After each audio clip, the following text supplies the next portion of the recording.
Welcome back, artists. Today we are going to be starting our Jen Stark inspired drip paintings. You are going to draw out your lines today.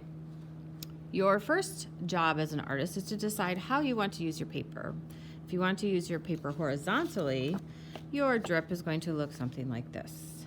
If you choose to use your paper vertically, your drip would look something like this. Either one is perfectly fine. It's really just your decision.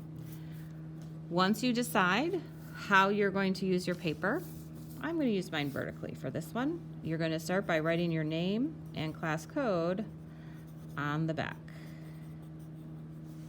Then you're going to flip over your paper and you're going to be starting by drawing a large U shape that has some extra wiggles to make it look like it's dripping. Our goal is to start at the top corner, meet in the middle, bottom, and then go back up to the other opposite corner. I'm going to start up here, start with a U, but then I'm going to stop and kind of do like a small U, curve it back around, and notice how I am making this a rather large loop. I'm not doing really tiny loops. This is going to be cut out and painted. If you are making these super small, you're going to make yourself a whole lot of extra work. So then I'm going to go another drip, another little wiggly, come down, drip, and one more maybe drip. And there is my first line. Before you continue, you are going to want to make sure that your teacher has okayed your line. She's going to be checking to make sure that you have it starting at the top corner, down to the center, middle, bottom, and back up to the other corner. The other thing she's going to be checking is that you don't have a million small little drips.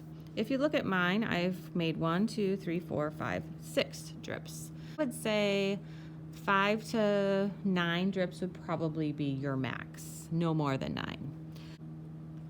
Now that I have my first line drawn and it has been checked by your teacher, it is time to outline this line with oil pastel. So our job is to go on top of your pencil, giving it a little bit of pressure, going slow so that's a solid line, and following along. If we're not pressing very hard, you can see the difference in the line. It turns sort of gray. So you want to make sure that you have enough pressure so you have a nice black line that covers up the pencil. You can turn your paper. If you press too hard, you might break your oil pastel. It happens. You can turn your paper to make it easier for you to follow your line.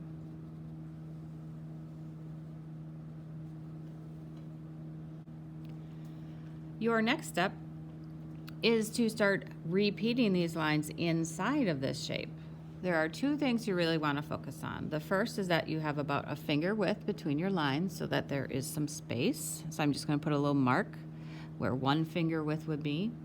The second thing you want to do is you want to imagine this like a train track. So you have 2 lines that follow along the same distance apart as you continue to draw. These lines should not be touching at any point. It is okay if you get a little bit closer in one spot than you are in the other, but you want to make sure that you are trying your best to keep these train tracks evenly spaced so that they do not touch. We need to have this space to paint with our colors. And there is 1. And I'm just going to repeat this until I have 6 total lines.